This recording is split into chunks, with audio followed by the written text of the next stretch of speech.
नमस्कार. बिगिनर जर्नीच्या नवीन भागात तुमचं सहर्ष स्वागत. आज आपल्या सोबत आहे अंकिता मॅम. अंकिता मॅम ह्या हाऊस वाईफ आहे.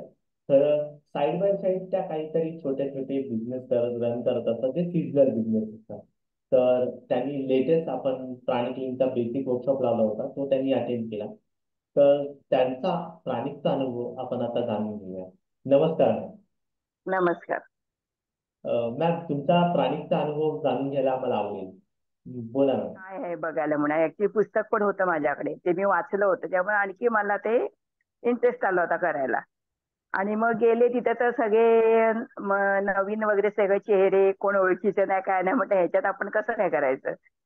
पण ओके. नंतर मग एक एक एक एक एक ओळख वगैरे व्हायला लागली. मग अमोल सरांनी इंट्रोड्यूस करून दिलं काय प्रकार असतो हा हेलिंग म्हणजे.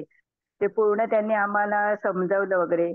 आणि मग एक एक सगळं आम्हाला स्टेप बाय स्टेप म्हणजे उदाहरणं देत देत त्यांनी हसत खेळत आम्हाला त्यांनी सगळं खूप छान एकदम हे केलं, शिकवलं.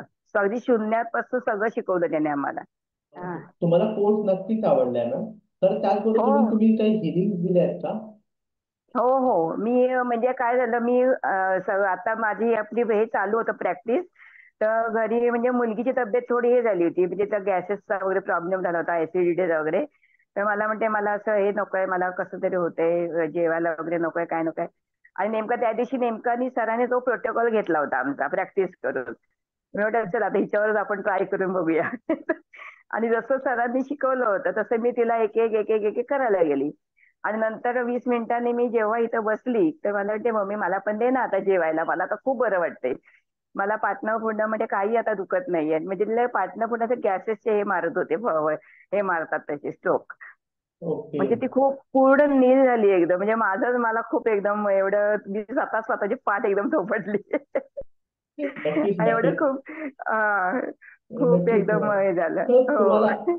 अमोल सरांनी तुमचे जे प्रॅक्टिस सेशन चालू आहेत, 1 महिन्याचे जे प्रॅक्टिस सेशन चालू आहेत, त्याचा नक्कीच तुम्हाला फायदा होत आहे का मॅम? नक्की नक्की. म्हणजे मला स्वतःला खूप फरक वाटतो. सर म्हणजे आमची स्वतःचीच हिलिंग करत असतात ना. त्यामुळे मला असं स्वतःलाच काहीतरी असं रिफ्रेश झाल्यासारखं वाटतं एकदम. म्हणजे जे टेन्शन वगैरे येतं त्यातनं लगेच रिलॅक्स होते असं. काहीतरी म्हणजे डोक्यात एक एक एक विचार येत असतात. त्याच्यामुळे पटापट आपल्याला त्यातनं मार्ग मिळत जातो. आता काय करायचं, याच्यापुढे काय करायचं, हे केल्याने काय होईल वगैरे असं. म्हणजे पटकन डाऊन व्हायला होतं त्याच्याआधी. ओके. तुम्हाला अमोल हा. सरांची शिकवणी कशी वाटली मॅम? खूप मस्त एकदम शिकवतात. मी तर म्हणजे सांगते असे पहिल्यांदा म्हणजे मी कधी असे लेक्चर अटेंड नाही केले, पहिल्याच टर्म आहे. पण ते खूप म्हणजे एकदम हसत खेळत आणि छोटे छोटे उदाहरणं देऊन ते खूप आम्हाला समजवतात. अगदी हसत खेळ म्हणजे असं कंटाळा नाही काय नाही, अरे चल आता हे थोडं थोडं असं चल हे करूया ते करूया असं काहीच नाही त्यांचं. पूर्ण एक्सप्लेन करणार, वेळ झाला तरी पण चालेल पण पूर्ण एक्सप्लेन करणार. आणि मग ते शिकवतात आम्हाला. त्याच्यामुळे खूप असं इंटरेस्ट वाटतो. आता रोजचा पण असतो ना, वाट बघतो आम्ही सर कधी आता शिकवायला येतात ते. नक्कीच मॅम. तुम्ही जे तुमचा हो एक्सपिरियन्स शेअर केला, त्याचा हो फायदा आमच्या प्रेक्षकांना नक्कीच होईल. तर अशाच हो. नवनवीन व्हिडिओसाठी आमच्या युट्यूब चॅनलला लाईक, सबस्क्राईब आणि शेअर करा. Thank you ma'am.